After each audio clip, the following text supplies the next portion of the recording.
Good day, fellow investors. Let's look into Bill Ackman's portfolio holdings, the last acquisition, Uber, and see whether there is value in these interesting portfolio ideas. Bill Ackman has been doing well. He has now 18.5 billion under management. The most recent acquisition was Uber Technologies, and let's immediately start with that analysis, going through the earnings, but first start with what Bill Ackman said about the company in a 7 February Twitter release. He has been a user, an early investor, likely private there, not for the company, but he says that Uber suffered from erratic management and that the new CEO for the last 7-8 years is doing a great job, and he thinks that it can still be purchased at a massive discount to intrinsic value. And this favorable combination of attributes with good management at big discount to intrinsic value is something that they are looking, especially in large caps where they can get a significant position. He then goes into a discussion with the CEO, what can be improved, and the CEO immediately reacts there. If you go read further in the discussions, there are many Uber drivers that are not so happy, but that's likely another thing. Let's go to the earnings slides just a little bit to see what's going on. The opportunity there, the 1 trillion opportunity total addressable market for Uber in the future, something that autonomy can unlock. Whenever I see some big opportunity like this, it means, okay, it might come, it might not come, there might be competition, but Uber has its own partners, how to take advantage of it. But you can see there are many others that are playing the same game, and as the company, which means, yes, it is great management because they immediately show what the challenges are. So we need a superhuman safety record for autonomous vehicles, we need regulations, we need scalable on-the-ground operations, cost-effective scaled hardware platform, and high utilization network that can manage variable demand with flexible supply. So there is plenty of challenges ahead of what autonomous driving will bring, but the total addressable market, when those costs decline, will be pretty high. For now, it is still higher costs than if you drive the car yourself. But despite that, that is a long-term opportunity as the company is discussing. They are still growing 20% per year, EBITDA growth going forward 30 to 40% expected. This will also later be discussed into Pershing's presentation. Good cash flows, and the company has been growing, quality operation, quality management, EBITDA reaching, what is this, around 6 billion, and then if they grow that for 30-40% per year, then it is a double in the next 2-3 years, etc. And then also everything else follows, which is always a positive thing. If we look at the balance sheet, there is a little bit of everything. So there is a lot of paid in capital, so 42 billion on the 51 billion of assets, plus the most recent profit was 10 billion, so there were no equity just till last year. But okay, now they are doing good, and now Bill Ackman is coming in, and there are also these equity investments, other companies, food delivery, etc. Now we have to see whether Bill Ackman is focused on these. Usually he does that, like Tim Hortons on Wendy's, but I think he is now more focused on the cash flows going forward, and we'll see later what he is discussing. 7 billion in cash flows. Something to note here is the stock-based compensation, almost 2 billion per year, which now it is very significant, but if they keep growing at 20, 30, 40% and the stock compensation remains at 2 billion, then that is also something. Net income here 9.8 billion, but with a benefit from income taxes of 6 billion. But they are on the cash flows and on the EBITDA somewhere around 6-7 billion. So likely that is what to be used and compared. I looked a little bit at the discussion in the last conference call, and they are discussing autonomous driving, but it is still far away and not even included in the 2-3 year guidance that they are having. It will take time, and it will have to be planned well. So I think Bill Ackman is betting that the management will be the leader in combining merchants, audience, frequency, all that with the hardware that they discussed, and win this autonomous drive technology that is going to come eventually, we think so, no? And then they are discussing that the market alone is a $1 trillion opportunity. If you can commercialize autonomous vehicles at scale, keep in mind $1 trillion, that is 4% of GDP. That's also something, but something like that is spent on cars, travel, and the way we are going around. But they're also pretty careful, so there is going to be a ton of experimentation around the business models. I think early on we've got a big balance sheet and we can buy cars if necessary, but then there are also merchants buying cars, maybe other partners that can actually finance these electric vehicles. So there is a lot of experimenting that will come still over time. And let's now go a little bit to the Pershing presentation that was also released in February. We have the introduction, the performance review, the portfolios, and then per portfolio we will discuss every stock mentioned. First, let's start with something that's very peculiar. Bill Ackman is trying to, let's say, outperform in any method possible. He went short 5, 6, 7 years ago. Then he made $1 billion on his contract with Goldman, which was very prescient just before the pandemic. So that is something. Now he is issuing debt to do repurchases, to invest. So he thinks that being a little bit leveraged, but not too much, should add to his situation. And you can see here debt covered 6.6 times by total assets. And the total debt is there at 15 to 20%, likely going higher would be too risky, but at this, let's say, cheap money, 3%, 5% is already a little bit higher, but let's say average I think is somewhere there. It likely pays for Bill to reach a return of 10-15%, then it's good to be a little bit leveraged. And if we look at the performance, okay, short-term performance is something.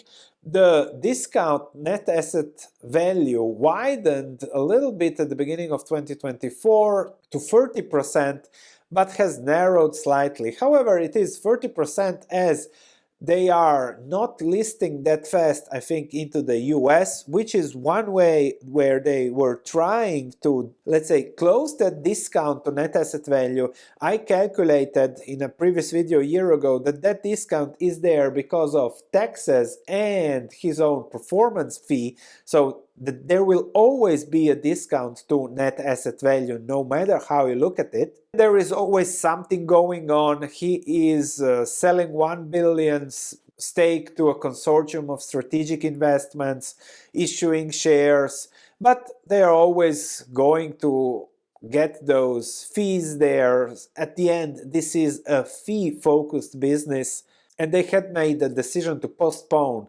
their IPO, and they still have to simplify the IPO investment decisions behind the structure there. And you can see here the discount to net asset value, that is still 30%, was closer as the IPO roadshow going to 20, but there it should even stabilize, so that is a potential benefit for the stock there. Then Howard Hughes starting to discuss the stocks. They now bought more of it, then they will manage somehow the money going for those fees, but Howard Hughes hasn't performed well over time, and he is always talking about this value compared to something else valuation, but usually the truth discussion of value is the cash produced, and if there are no dividends, if there is no growth in dividends, then you also don't see great value creation. So if there are no such value creation cash transactions, then Bill Ackman is trying his best to somehow, let's say, invent the value out there through fees, through this, through that. But that's something he is likely specialized in, but I will not go in something like that. I do things differently, I think. Let's discuss performance. Okay, this is just short term, it is irrelevant. However, if we look at the cumulative net returns since inception, Bill Ackman did great, especially since inception of 2002 to 2015. Then he had his shorting Carl Icahn issue where he lost he lost a big chunk of his clients, but then, as he says, his permanent capital era, he is then again outperforming the S&P 500. And if we look at his core principle, we have simple, predictable free cash flows here, and that's something that we don't see with Uber, for example. Limited exposure to extrinsic factors that we cannot control, also something we don't have with Uber. Attractive valuation, questionable. If there is growth, then yes, for that percentage of growth, but you don't know for how long will their growth be there. They have a large market capitalization. They don't have formidable barriers to entry. I think they have an average balance sheet, not even strong, given that there was no equity till last year. So, okay, minimal capital markets dependency, that's okay. And we can say, okay, exceptional management and governance there. So, not hitting all the core principles here, I think. And now, significant outperformance since the inception of the permanent capital era. Okay, but that is a little bit of timing cherry picking. This is, I think, Bill Ackman. He's done 16% per year. After fees, I think 13%. So since the inception and listing in Amsterdam, a little bit less, I think. So he underperformed the market since 2012. But then again, the business is this 1.5% management fee. So whatever happens on the 18 billion there that are managed, they will get their 300 million no matter what. If then there is a gain, then there is also a 20% or now 16% management fee on that gain. But all in all, since inception, Bill Ackman did well. Now, if we look at contributors to the portfolio, we have Google, Chipotle, Hilton, Brookfield, Freddie Mac, Fannie Mae, something from buybacks, and then we have the contractors, Nike, there is interest rate swap options that are costing, Universal Music Group negative, Restaurant Brands International negative, and Howard Hughes negative. Plus the interest expense on the bonds that is also negative. Let's discuss a little bit the new positions, Brookfield and Nike, and now we have Uber. I have discussed Nike just recently. Is it a great business at a fair price? I think it is at a price, not yet fair, not yet really cheap.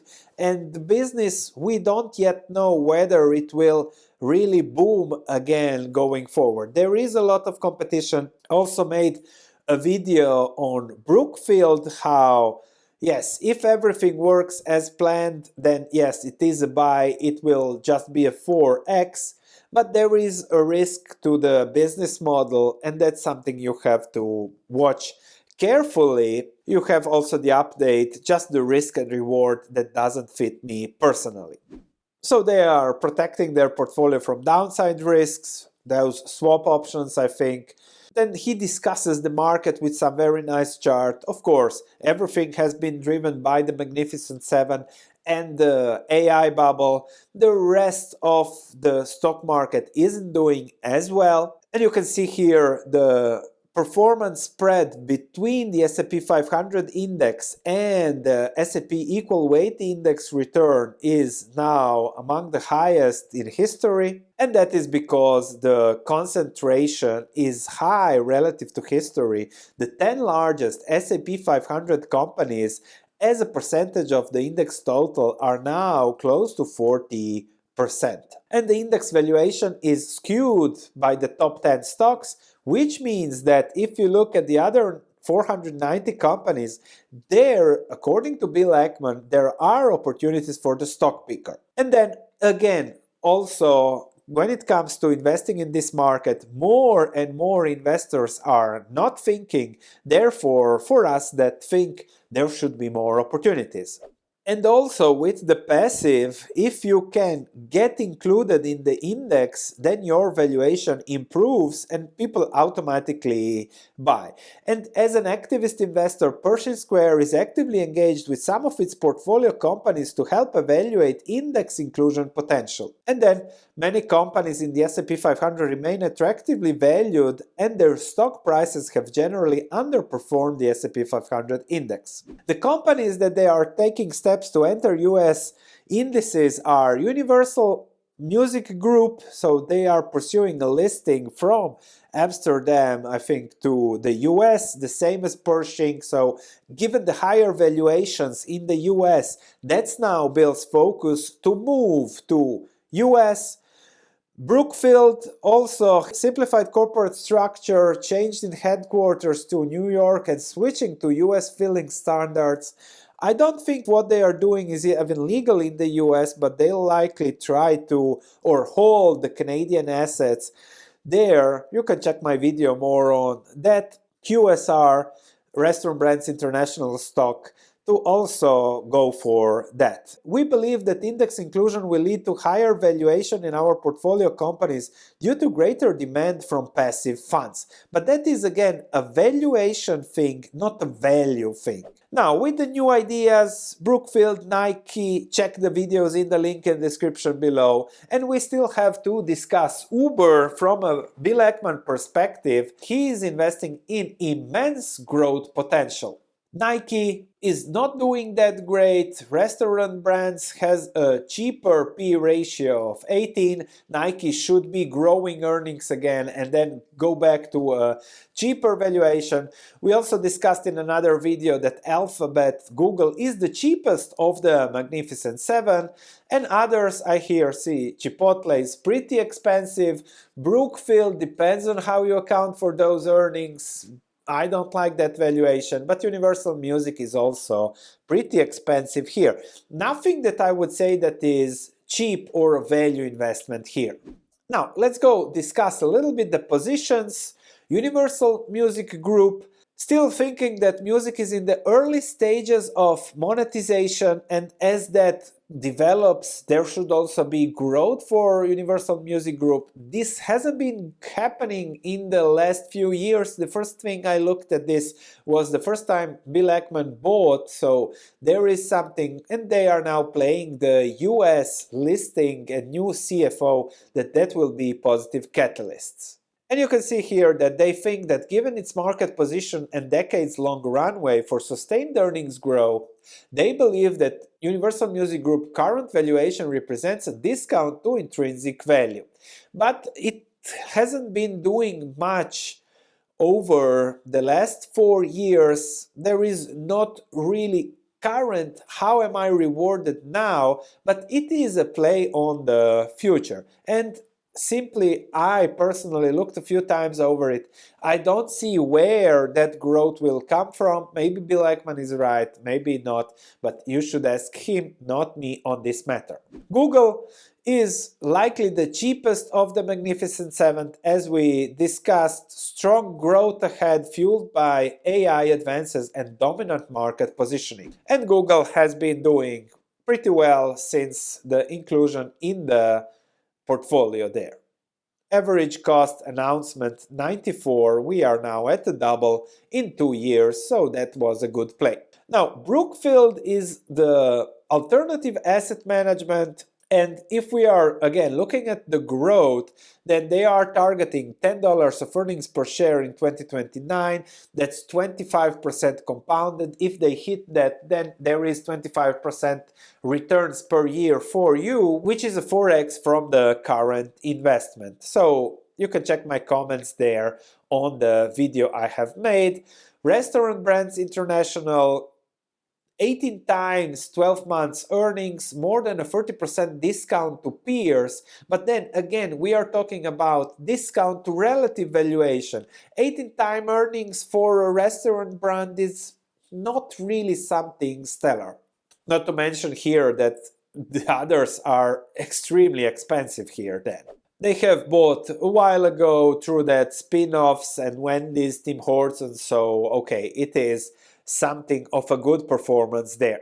Chipotle, still holding, still growing, but he was pretty prescient in buying when there was their salmonella issue.